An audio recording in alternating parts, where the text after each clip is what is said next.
Tata Steel, which will be reporting numbers. Ashish, as always, joins us with what to expect from Tata Steel this time around.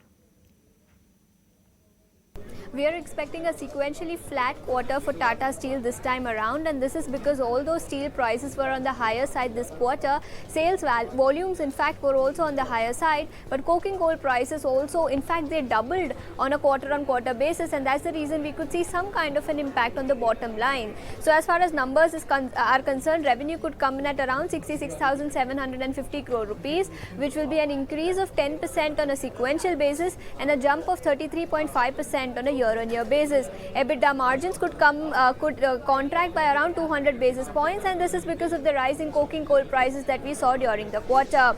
EBITDA margins, as I just mentioned, could fall by 200 basis points. Profit after tax could come in at 9,597 crore rupees, flat on a sequential basis and a jump of 44% on a year-on-year basis.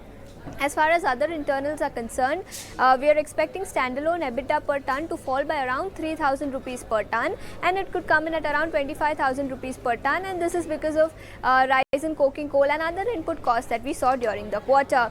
But the European business is expected to do well this time around, and this is because although steel prices were on the higher side, steel volumes were on the higher side, cost of production for the European business was flat this time.